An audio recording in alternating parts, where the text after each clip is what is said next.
Within the overarching relationship you and your spouse share, you have different genres. These could be emotional, spiritual, physical, and many more. But we're going to be talking today about the money relationship between you and your spouse, a concept developed and explored by Scott and Bethany Palmer in their book, The 5 Money Personalities, Speaking the Same Love and Money Language. The Palmers are certified financial planners with a combined 38 years of experience in assisting clients with their money decisions. They've worked closely with many couples over the years, assisting them in building out rock-solid budgets and actionable steps that would lead them on the path towards financial success. However, they have seen that even the most foolproof plans can easily fall apart due to a lack of proper communication about money. If they can't work together to live according to the plan they developed, then that plan is worthless. So what exactly is this money relationship? It's the way in which you make your financial decisions as a couple. These are the decisions you are making every day that have anything to do with money, no matter how big or small. Understanding your money relationship is an essential component to a thriving, healthy marriage. At the heart of any money relationship, there are two individual people who bring their own unique ideas and values to the table. This unique way of seeing and dealing with money is a person's money personality. And the Palmers have come to the conclusion that there are 5 different types of money personalities a person could have. These are the saver, the spender, the risk taker, the security seeker, and the flyer.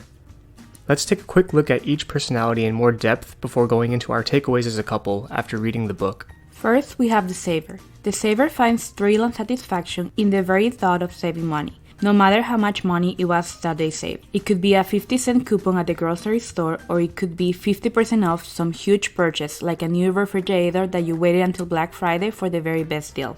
Savers are trustworthy and organized individuals when it comes to handling money and financial planning. They avoid impulsive purchases as well as unwise decisions that could potentially lead to debt. However, savers could come off as cheap, anxious, negative, and resistant to spontaneous fun activities that may come with a financial cost. Oftentimes, savers lose sight of simply enjoying the moment with their partner and their loved ones. Next is the spender. As the name suggests, spenders love spending money on things, no matter the cost. Again, it could be a small $1 purchase or a premium high-ticket item. Either way, someone with this personality finds pure enjoyment in the thought of acquiring something or some experience. Spenders generally are not selfish individuals. They don't just spend money for themselves, but also on others. They tend to be very giving in general, getting joy and satisfaction out of giving gifts, helping out, and treating other people in the form of hospitality. Spenders are focused on the now and enjoy the moment to its fullest. Spenders can be seen as overly impulsive and impractical buyers. They don't set limitations or expectations on what they plan to spend their money on and simply go with the flow. Doing so could be perceived by others as lack of communication, and impulsive purchases could also lead to regret down the road after getting carried away and breaking budget limitations. The risk taker is constantly seeking out the next big adventure or promising opportunity. They have a bit of a nothing venture, nothing gain approach to life, but they are not just thinking about the potential earnings of a financial investment. They find a sense of thrill in just taking on the risk or the challenge of achieving a goal. Generally, risk takers have a big picture-oriented mindset, and they have a lot of trust and confidence in themselves, including their intuition and their decision-making skills. When an opportunity presents itself, the risk taker is not afraid to step forward, whereas others may be paralyzed with caution and fear of the unknown. Similar to the spender, risk takers can often be seen as highly impulsive. In some cases, they may forgo a normal sense of rationality when an opportunity seems too good to pass up on. Rather than wait to mull things over, particularly with their spouse, they feel the dire need to move forward immediately. This impulsiveness can be translated to the spouse as being insensitive or disrespectful and could lead to resentment, especially if things don't work out and there is no return on investment. Risk takers generally prefer to ask for forgiveness rather than permission on money matters. The security seeker is a planner by nature. He or she holds utmost importance on decisions that will affect their future selves. Setting clear expectations and objectives normally take precedence when they are planning their money handling. Though security seekers don't necessarily have qualms with spending money, they do prefer to know that they are spending that money wisely, and that it will not jeopardize something more important down the road. It goes without saying, security seekers are pretty reliable and trustworthy with their finances, and they like to thoroughly research and plan to prepare themselves for future success. They refrain from spending money unnecessarily, at least until they have ensured there is enough cash reserves set aside for life priorities and household obligations. The security seeker is more or less the direct contrast of the risk taker. They are usually the ones who will experience analysis paralysis and overcaution when weighing the potential benefits and repercussions of an opportunity. This could keep them stuck in an infinite loop of inaction and indecisiveness, saying no to almost any opportunity that comes their way. These qualities can sometimes make them perceived by others as fearful, negative, and too risk-averse. Finally, we have the flyer. This personality seems to be much less common than the others and considered unusual as they have pretty much no emotional response or ties to money. They value personal relationships and interactions over financial-related matters, whether that has to do with saving, spending, or investing. Generally, they are perfectly fine with having someone else handle their finances. The flyer is pretty much content and lives lives on his or her own terms, making decisions that will lead to their personal happiness without ever having those decisions weighed by how much money they are saving or acquiring. Since flyers have no emotional ties to money, they understandably do not seek to cultivate skills around handling money issues and opportunities. This could lead to being less equipped to resolve looming money problems they might encounter throughout life. This lack of interest and skills could be regarded as disorganized and irresponsible. Now that we've summed up all 5 money personalities, here are a few quick facts before moving on to our takeaways. The Palmers believe everyone has a primary money personality combined with a secondary money personality. This combination shapes the way a person is fundamentally programmed to perceive and handle money.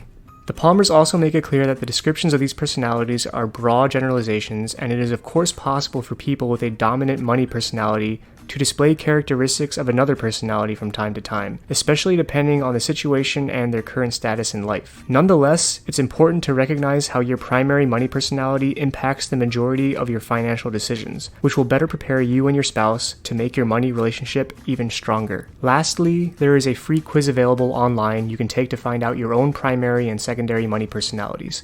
Just go to themoneycouple.com. We'll provide a direct link to the quiz below in the description. So, with all that being said, here are our 5 biggest takeaways from reading the 5 money personalities. Takeaway number 1. There is no right or wrong money personality. As you can see from the descriptions, each of the 5 money personalities has its strengths and its challenges. The way you relate to money can help you to make sound financial decisions, but it could also lead to some financial trouble. For example, a saver or a security seeker's approach can help make sure the family is protected long term, but this approach can also prevent them from living in the moment or taking advantage of the right investment decision. Likewise, a spender who's generous with others can also blow the budget, and a risk taker who can spot a golden opportunity might also need to stop and think of the long-term consequences if an investment goes wrong. Couples must find out how each other thinks about and handles money in order to build a strong foundation in financial decision-making. Taking the time to listen and understanding each other's money personality is also a way to rediscover each other. Takeaway number 2. Leverage the opposite dynamic to strengthen your relationship. Because money impacts every decision we make, it's natural for couples to disagree at times. This tension relates to the fact that spouses often view money in the opposite way than their partner. The Palmers wrote that most of the couples they have worked with tend to have an opposite dynamic in their money relationship. It would seem that in the case of many couples, opposites attract as far as money personalities go. For example, a spender or flyer is married to a saver, or a security seeker is married to a risk taker. It can also happen that one spouse has an opposite dynamic in their own primary and secondary money personalities, a spender who's also a security seeker, for example.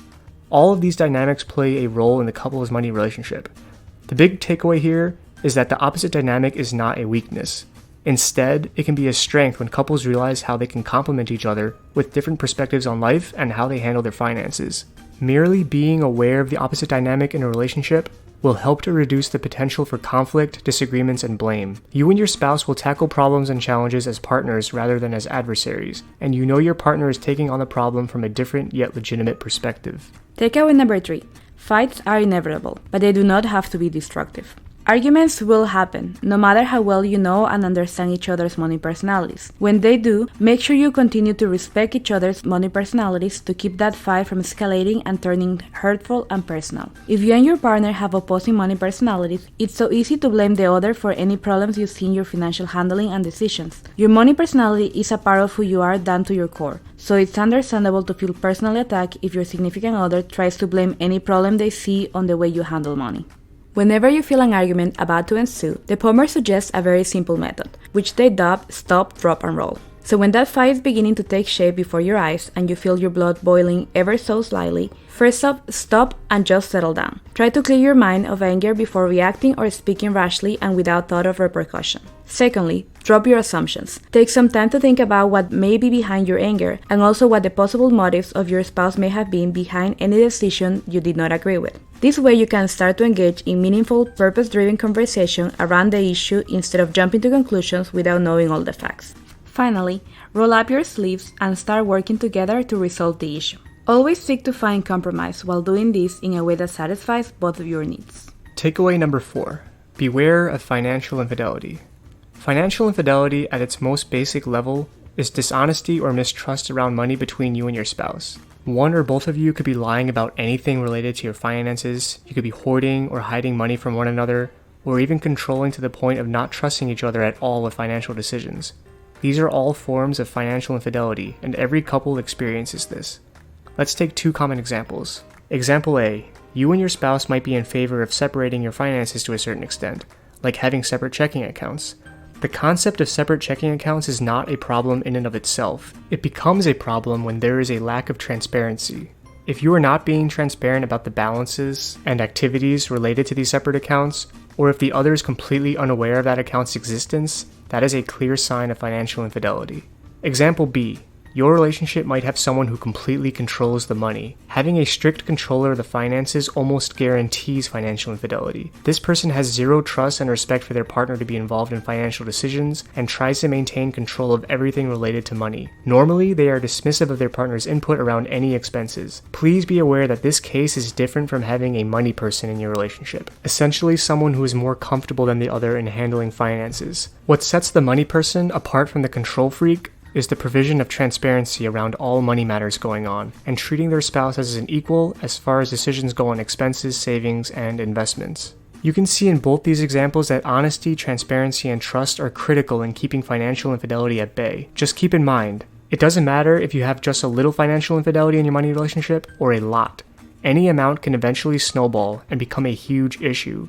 It's important to work together to understand the root cause of any financial infidelity between you two. Remember, you can always work through any sort of money problem like your monthly budget or your retirement funds, but the loss of trust and respect associated with financial infidelity takes a much higher toll on the emotional well-being of your relationship. Takeaway number 5. Communicate consistently and use the money dump and money huddle. One of the principles the Palmer stress is the need for transparent and consistent communication about finances, conducted in a constructive and respectful way. Having your spouse understand and take into account the way you come to decisions about money will help you to feel heard and valued. To reach this, they suggest 2 tools: the money dump and money huddle. The money dump is a method where each partner writes 2 lists where they dump all their fears and concerns, as well as their hopes and dreams around the subject of money. It is much like building a pros and cons list. Build this list on your own and then come together with your spouse with all the pros you wrote down. You will highlight only one con or challenge that you feel is creating the most tension in your relationship and bring that to the table for discussion.